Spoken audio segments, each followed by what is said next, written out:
Chapter 1, The Law of Transfer of Energy. 2,000 years ago, when Christ walked upon the waters of the Sea of Galilee, his demonstration was a manifestation of the natural law of levitation operating within an energy framework of cohesion, adhesion, and magnetism, the very principles which make orbital flight possible. The light atoms composing the body of Christ absorbed at will an additional quantity of cosmic rays and spiritual substance, whose kinship to physical light made his whole body light, thereby making it as easy for him to walk upon the sea as upon dry land. His body was purely a ray of light shining upon the waters. The most dazzling conception of all was his ability to transfer his authority over energy to Peter through the power of Peter's own vision of the Christ in radiant, illumined manifestation. By taking his eyes temporarily from the Christ, however, Peter entered a human fear vibration and vortex which immediately densified his body, causing it to sink partially beneath the raging seas. The comforting hand of Christ, extended in pure love, reunited the alchemical tie, and the flow of spiritual energy through his hand raised Peter once again to safety. The further example of the Master Jesus releasing a flow of energy, as in the case of the woman who touched the hem of his garment without his knowledge aforehand, shows the impersonal love of God, which responds equally to the call of faith from any of those creatures he has fashioned so wonderfully and so purely in the supreme hope of absolute cosmic freedom for all. These two examples refer to aspects of the great cosmic law which are not commonly known, but which are commonly discussed or skirted about by religious groups. The law of transfer of energy is vital to the science of alchemy, for without it, it is impossible to create matter. It is a law that nothing cannot create something. True knowledge of the impersonal law of transfer of energy is also vital to the correct understanding of the great law, for it proves that God, who makes the sun to shine on both the just and the unjust, does manifest through both. Jesus declared during his Palestinian mission that the kingdom of heaven suffereth violence, and the violent take it by force. It must be realized then that it is possible to wrest from the hand of God some of the secrets of governing the forces of nature and controlling matter, even though the individual and motive be not absolutely pure. But let none ever think that the one so doing shall escape from accountability, for he is fully responsible for each use or abuse of energy within his world. The reason I am choosing to begin my exposition on alchemy with a note of warning and a sobering explanation is not to cause anyone fear, but rather to instill in all who read a deep and abiding reverence for God, which is the only fear permitted in our octave.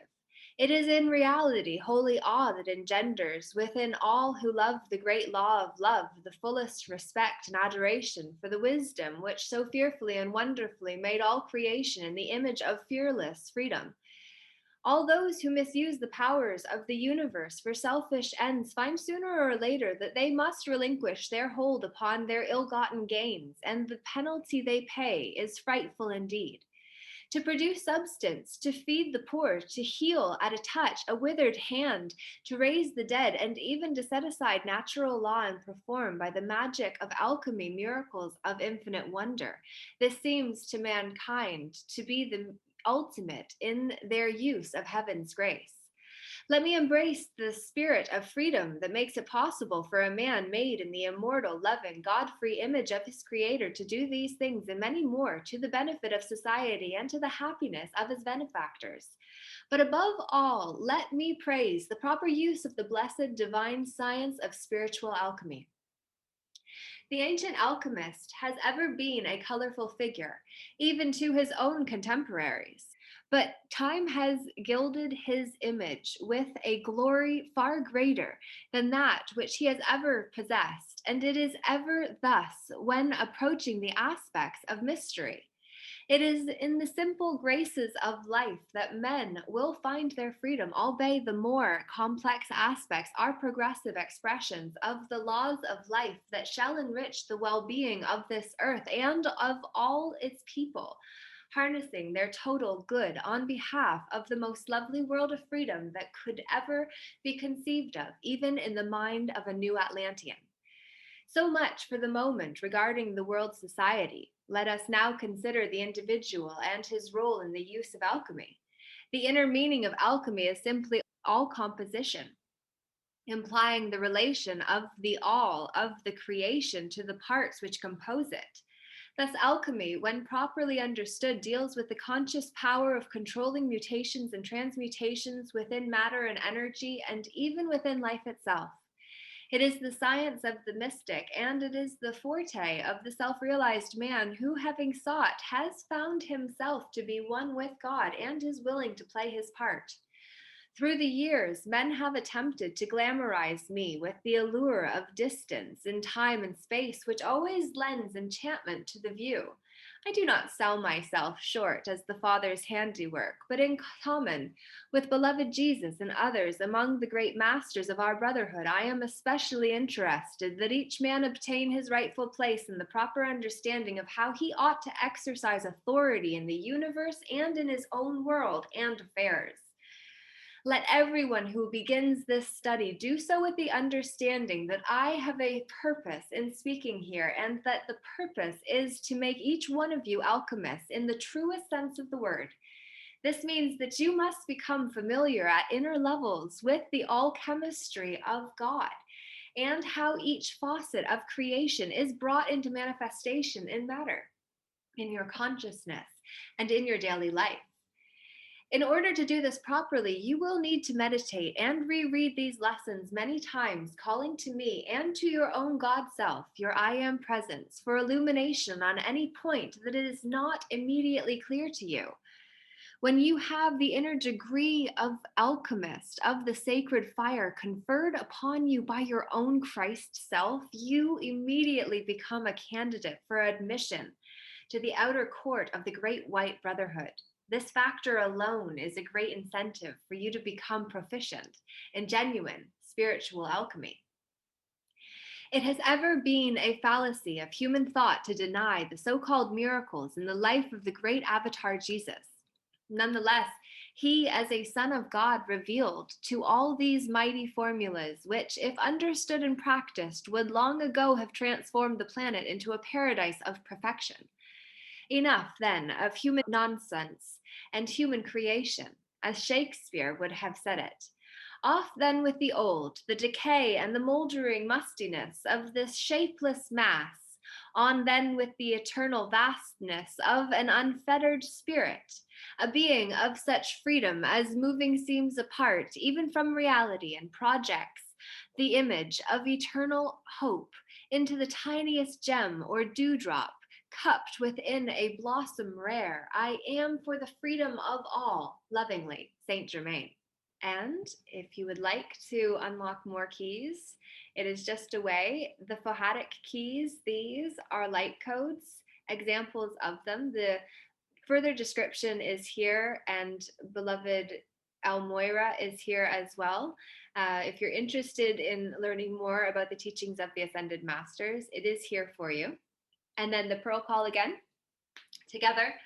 In the name of beloved Lord Maitreya, Almoira, and Guru Ma, I ask and command my I am presence and beloved Saint Germain to lower into my heart center your momentum of light and the energy of the dictation I have just read in order to transmute a corresponding portion of my human consciousness and human creation.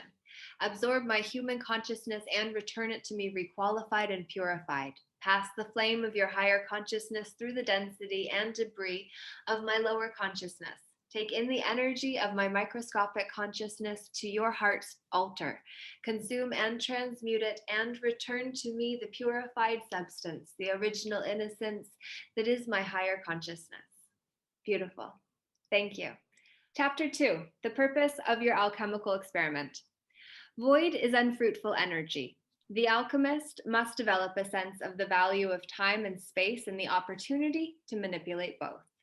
Freedom is won by quest and conquest, but mainly by the conquest of the finite self. True mastery of the finite comes through the indrawing love, the compelling, almost magnetic heart call of the soul to its divine source. Only the great inflow of the cosmic light of God can release the soul from the imprisoning shadows of its human creation. Summon then the purity of purpose, which will make your creative design good. Relentlessly challenge the base elements which arise like hobgoblins to disturb and try the plan you have begun. Then patiently evolve your God design, the purpose of your alchemical experiment. The true science of the spirit is more exact than mundane measures can yet determine. Therefore, know thyself as the white stone or elixir from whence all thy creation must proceed in orderly fashion. If the key ideas were not created from within thee, who art the alchemist, then the whole act is either hapless or an imitation of the work of another. Now, if it be God thou wouldst imitate, then well done, may truly be spoken of thee. But if the vanity of mankind, then piteous let thy consciousness remain. The true self of man, from whence cometh every goodly design, is worthy to be consulted as to what it is desirable to create. Therefore, the true alchemist begins his experiment by communing with himself in order to perceive the inspiring thoughts of the radiant mind of his creator. It is in imitation of lesser qualities and lesser states of consciousness that society has molded many of its erroneous concepts. To correct these concepts, to forge an ennobling culture, to draw the lines of good character, man and society must look to lofty examples. Let men who would practice alchemy learn first to mirror the great examples of all ages, who have used heaven as their design, and then let them learn to select the best qualities of their lives so that alchemy can be used as it was divinely intended, as the most noble method of achieving the desires of the heart right here and now. I strongly suspect that many of my auditors, but few, if any, of the most sincere students are anxious to have imparted onto them at once the philosopher's stone or the magical properties that will make them at will a combination of Aladdin and Midas, with a trace of benevolence sprinkled in. I here declare, for those who think thusly, that while I shall impart tremendous knowledge concerning the science of alchemy and the whole of this 9-part study, I doubt very much that unless they absorb the secrets of the first lessons with utter humility, allowing me as the instructor the privilege of preparing the teachings as God would have me do, they will not at the very end find themselves wanting. And it will not be the fault of either teaching or teacher. I do not intend to give a lengthy discourse on the vanities of worldly life, but I would like to point out that it is the hope of the Brotherhood in releasing these teachings at this time to avoid for our students the mistakes of some of the early alchemists whose sole purpose seemed to be the acquirement of riches and honor and the ability to produce from universal substance the energies to change base metals into gold. Let me hasten to say that not all of the early alchemists confined their goals to temporary gain.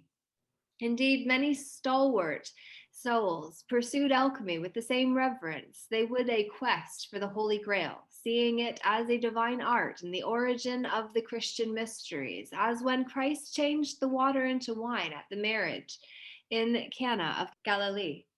We desire to see the original concepts about alchemy given new meaning, and we desire to see the meaning it acquired in the mystery schools brought to the fore. For the uses to which this science is presently put must be translated to a higher dimension if mankind are to reap the full benefits thereof.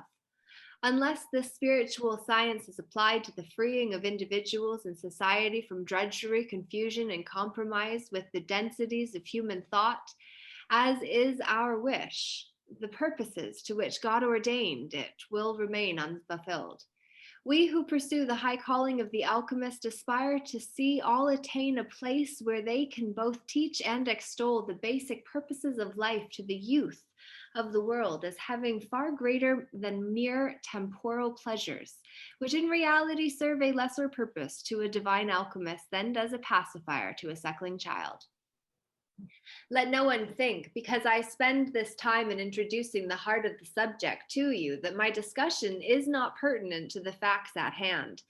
Unless each one understands that he individually must exercise his God given right to use power wisely and lovingly, he cannot help but fall into the pits of self delusion and rationalization. Now, it is God's plan that everyone on earth pursue the understanding of himself and his destiny. Conceit born of intellectual pride has caused many a sincere student and even a number of worldly masters of one science or another to fall into traps of their own creation. And in many cases, they never knew when the snare was sprung. And therefore, if any subject be included here, let no one think he can omit it simply because he may seem to know it already or because he has considered it before. We place many gems of thought in the most unlikely sentences, which, though plain enough of speech and easily seen, may require more than the diligence of even an honest heart scanning. Saint Peter voiced the query, and if the righteous scarcely be saved, where shall the ungodly and the sinner appear? It is well for the would-be alchemist to realize that this is an exact and true science whose illumination is conferred upon man by God himself. Its purpose is to teach mankind how to obtain for themselves every gracious gift and virtue which their life streams might require in finding the way back home to God's heart. I do not say that you cannot learn to materialize every wish of your being, and this aspect of alchemy is for some the easiest part of the whole, while for others it remains the most difficult. I do say that the design of those wishes ought to be contemplated more than the wondrous science of bringing them into manifestation from the invisible. For to create a worthy design is a most noble endeavor, worthy of the God in man, which alone can set him free to fulfill his immortal destiny. We have labored below and waited above for the children of this world to cease the plunder and pillage of war, to cultivate the education of the underprivileged, to relinquish the desire for class distinction, and to offer themselves as would princes of the realm to serve effectively the needs of their impoverished yet noble kin. We are presently determined to seek out the faithful of all nations and to empower them with the means whereby they can individually escape from the self-imposed bondage of the times and obtain their own priceless inheritance. Naturally, this heritage is neither temporal nor ephemeral. However, when serving in England, when serving in Europe to dissipate some of the poverty, the confusion so prevalent there, I did use universal alchemy to produce the substance which, although temporary in nature, supplied many human needs and was both comforting and helpful to the world and to the personal lives of my beneficiaries. I conceive nothing wrong in the idea, nor do I look with disfavor upon your having a divine source of supply to meet all of your needs. I do feel it is needful for you to keep constantly humble and grateful as God places within your hands the key to the control of natural forces. Again, and second to no idea contained herein is the constant need to understand the universal scheme of plan of creation so that all that you design and do will be harmonious with eternal law and cosmic principles. I hope that I shall have neither affrighted nor discouraged any of the students of alchemy from pursuing this marvelous divine study. I am, however, now free to proceed with more relish, for I have magnified the eternally manifest principle of the immortal intelligence of God, which some call inspiration, while others call it simply the mind of God. Whatever men may call a quality, it is its possession that counts the whole 9 points of the law. Therefore, love the emanation of divine wisdom contained herein, which, like sunlight shimmering through the trees, touches with its fingers of light all through which it passes. For only by love can you truly possess love. I am the resurrection and the life of cosmic purpose within you. I am In the name of freedom, I remain Saint Germain. The Science of Self-Transformation. Chapter 3, The Sacred Science. The domain of individual destiny is controlled by an interplay of many cosmic forces, mainly benign. But in the present world society, due to mankind's misunderstanding of both earthly and heavenly purposes, these forces have been turned to other uses, frequently chaotic and disintegrating. Alchemy was originally intended to be a means of enriching individual destiny by making available the technique of changing base metals into gold, thereby producing opulence in the affairs of the successful practitioner. The dedication of the early alchemists to the cause of ferreting out its secrets was complete, and it was sanctified by the coordination of their minds with the works of their hands. These alchemists pursued their experiments under the duress of persecution, led by the entrenched reactionary forces of their day, and it is a tribute to their lives and honor that they persisted in the search. Thus, they brought forth and bequeathed to humanity the bona fide results of their efforts as acknowledged scientific achievement and annotated philosophic knowledge to bless the culture and archives of the New World Order. It ought to become increasingly clear to the students of this course that I am determined to bring to your minds and feelings a new sense of freedom. The wholesome concepts presented herein must indicate to your total being that the key to alchemy that must precede the acquisition of all other keys is the mastery of yourself to a greater or lesser degree. This key must be recognized for what it is, for self-mastery is the key to all self-knowledge. It must then be understood and used, at least in part, and you must acknowledge without question that you yourself are the alchemist who shall determine the design of your creation. Furthermore, you must know yourself as the real self and your creation as coming forth from that self. It may surprise some to learn that seething vortices of humanly discordant thoughts and feelings daily impose a hypnotic effect upon almost everyone on earth. These tend to nullify the great concentration of intelligent creative power that is the birthright of every man, woman, and child on this planet, though it is consciously employed by far too few. While increasing numbers among mankind seek after freedom, the reactionary elements, either with or without purpose, attempt to burden the race with new shackles each time deliverance from one form or another of human bondage is secured. The alchemist, to be successful, must be consciously aware of his God given freedom to create. Those restrictions and restraints imposed upon the soul as forms of human bondage must be shunned. Yet in every case, these must be distinguished from the necessary laws which structure society. Beauty and righteousness must be emblazoned upon the left and right hand to remind the would-be alchemist of his responsibility to God and man to behold his works before releasing them to see that they are indeed good and good for all men. I am releasing in these studies in alchemy methods of visualization which will give the students who will apply them, as I did, the ability to perform for God and man a service of the first magnitude.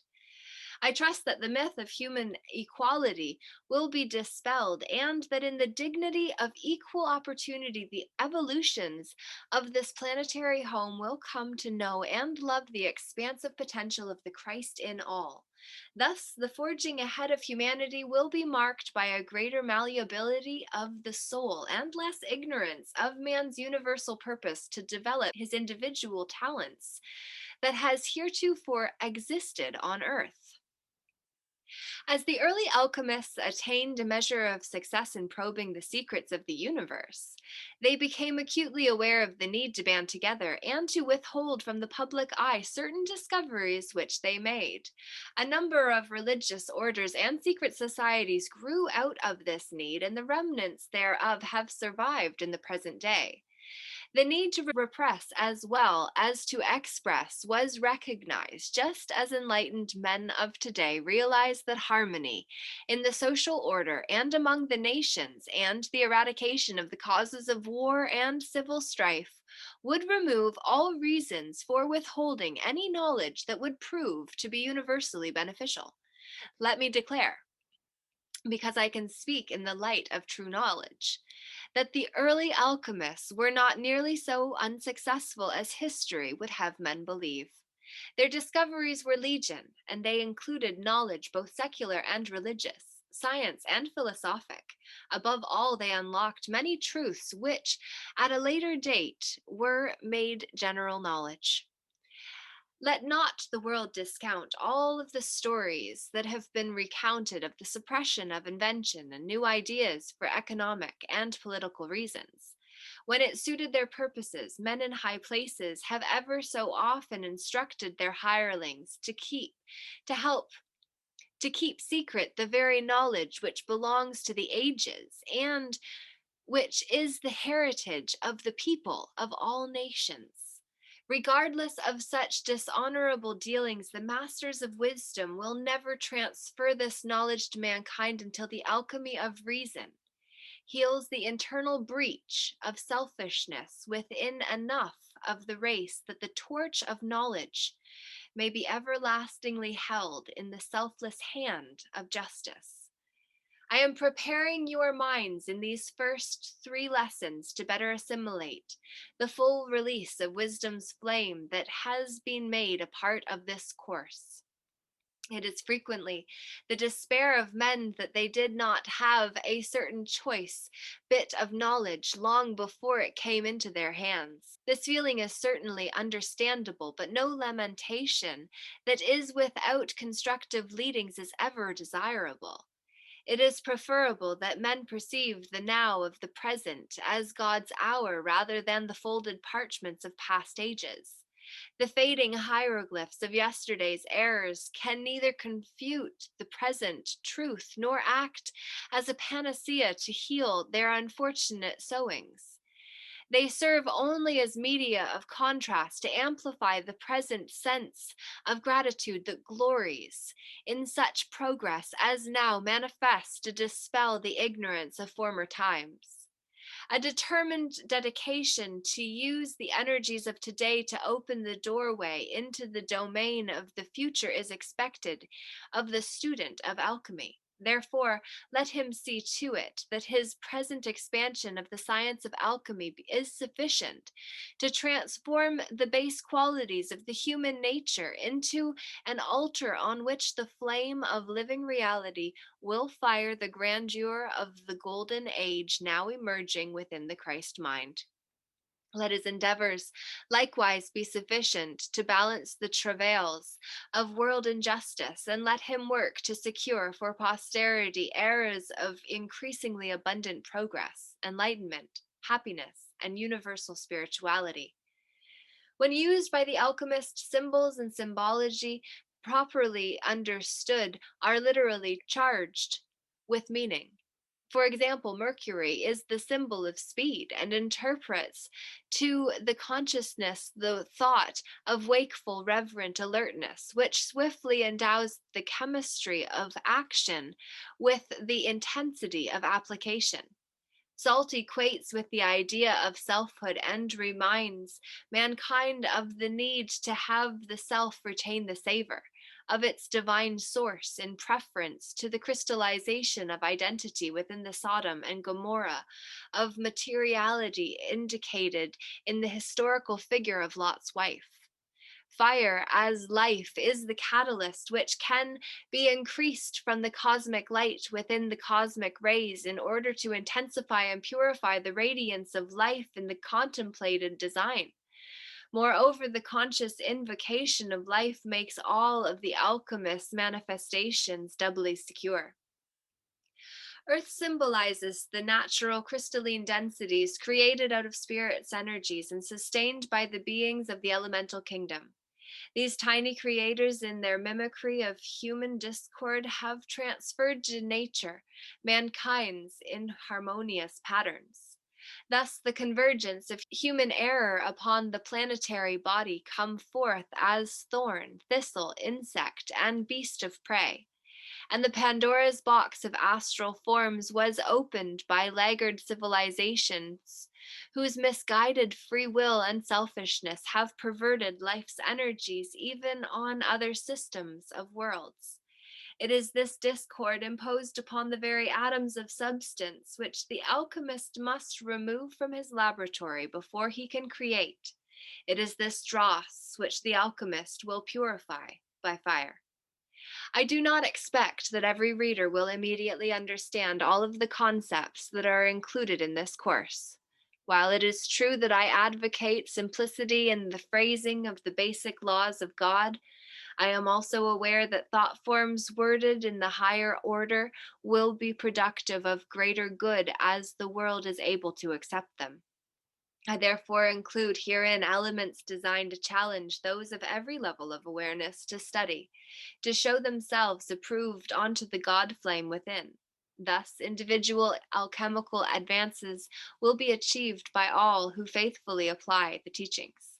The most insidious type of bondage is that in which the prisoner is not aware of his chains. I am certain the real science of alchemy can serve to set free everyone on earth who will accept it. Therefore, out of respect for its supreme purpose, I consider it to be the sacred science. Remember, blessed children of men, that the purpose of true science should be to increase happiness and to free the race from every outer condition that does not serve to exalt man into the pristine greatness of his original cosmic purpose. All postulations, whether of a social, economic, religious, or scientific nature, should be infused with the freedom which allows men to progress.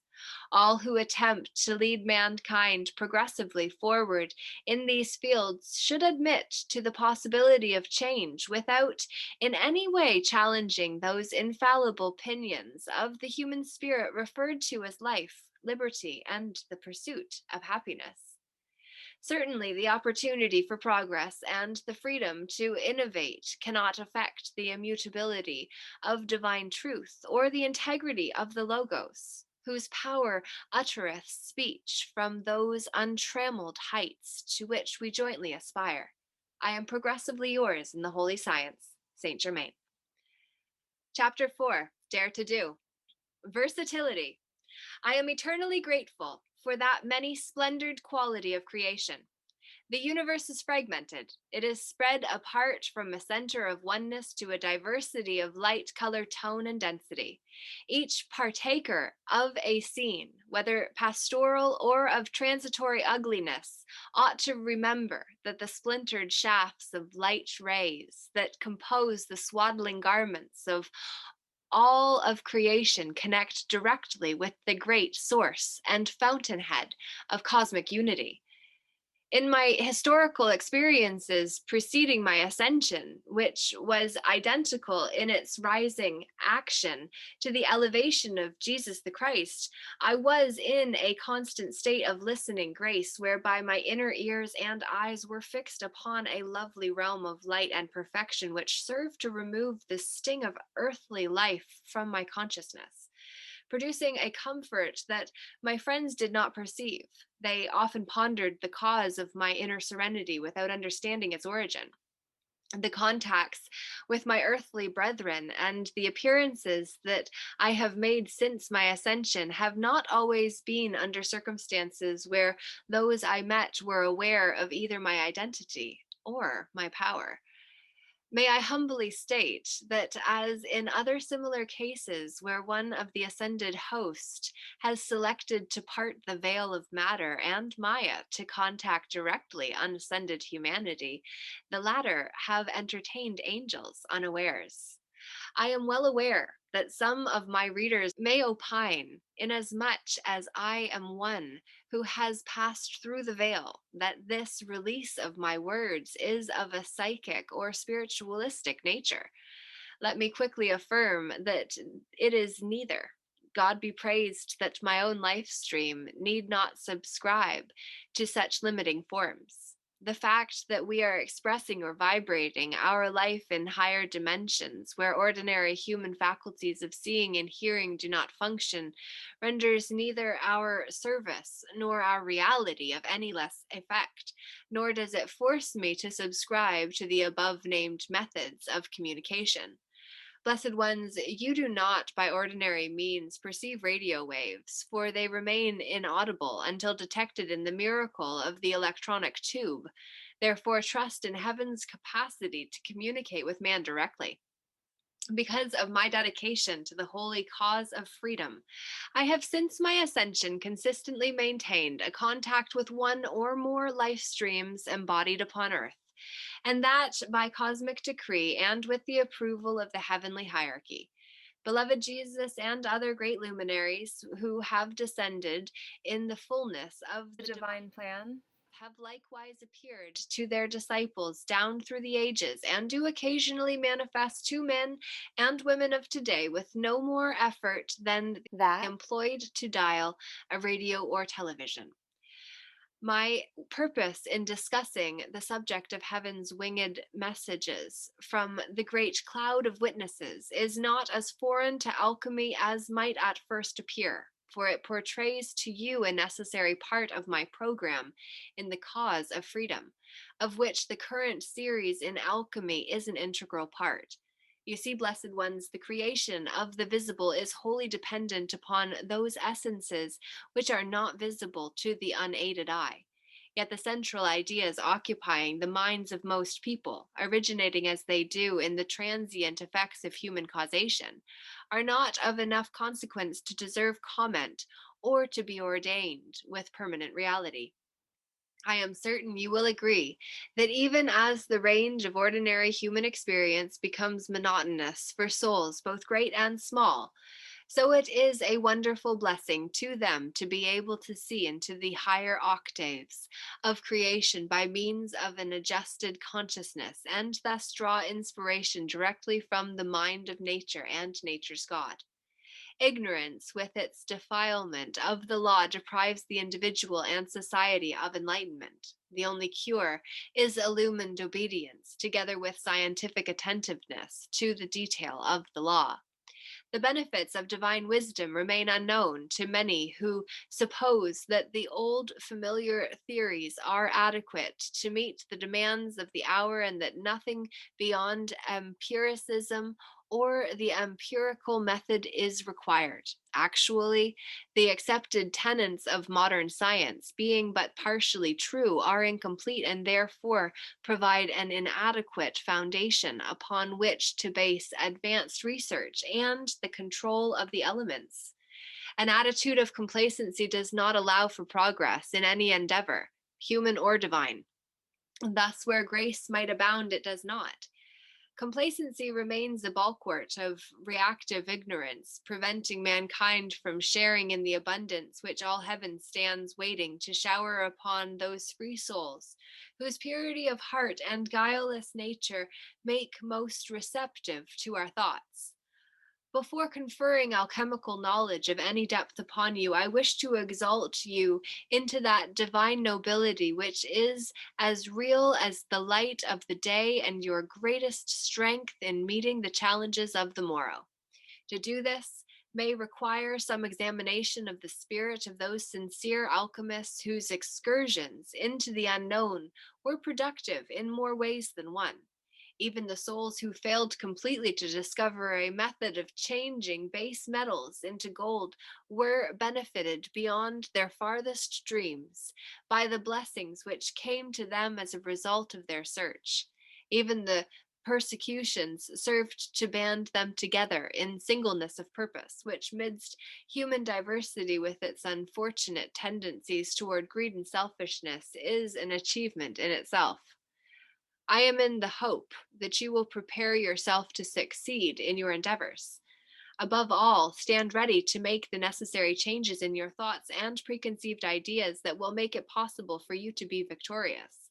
If man expects to succeed in alchemy, which is in truth dependent on the higher laws of spiritual science, he must nurture the faith on which the strength of his invocation and concentration will rest. The fusion of metal, the control of atomic forces, and the direction of electronic energy by the mind of man acting in higher dimensions are easy enough once the grasp is acquired.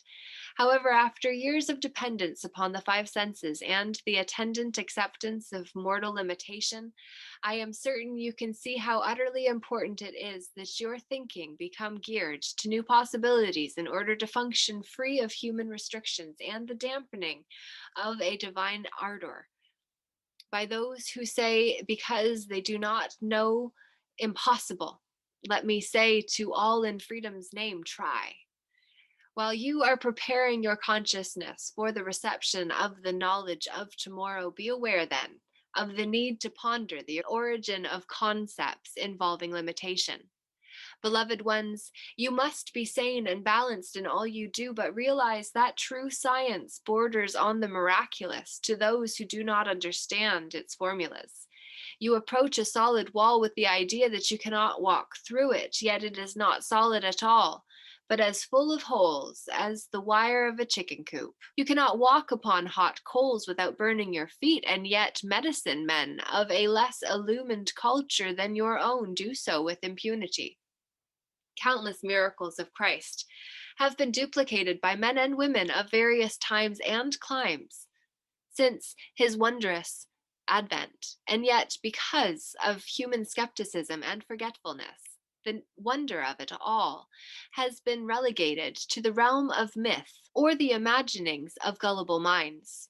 Let me plead for a renewal of faith in the power of God, for this is a requirement of everyone who would be a wonder woman, a wonder man of spiritual accomplishment on behalf of the holy purposes of the universal law itself. Without faith, it is not only impossible to please God, but I declare unto you it is impossible to manifest the perfection of his laws. As faith is so great a requirement, would it not pay well for each one to re examine his reasons for doubt? Note well that most doubts arise from patterns of self deception and the practice of deceit and the failures of the human mind to fulfill its professed integrity. Seeing then that such negative conditions stem from the consciousness of error, would it not be ever so wise for all to look unto me, the presence of Almighty God, and live? With God, all things are possible. But as in every science, proficiency does not usually come about without knowledge and its persistent application. The few who are exceptions to this rule may be called geniuses. But when the whole law is understood, it will be proven that even they had their hours of diligent study and practice. I particularly want to point out that the purpose of our release of alchemical secrets in this course is to place in your hands and in the laboratory of your consciousness the knowledge of the law, which we ourselves have used for centuries with the greatest of success and with the reverence of life, which is of prime necessity to an inquiring mind poised on the loving intent of an honest heart. Here, idle curiosity is exchanged for that moral grandeur which so lifts a man above his fellows as to make of him a divine star in the firmament of his contemporaries, lifted then by no false pride or intellectual misinterpretations. The true alchemist stands with humble mien, gazing expectantly at the teacher who will impart to him, if the attitude and the application be correct, the priceless knowledge of the ages. May I fondly hope that you will reread the early lessons and assimilate therefrom a new sense of progress, of all new possibilities. I am determined that many in this class shall succeed, and I shall continue to do my part above and below in your octave, that this prove true, and that great illumination, hope, peace, and understanding be born and renewed within you all. I am faithfully yours, Saint Germain.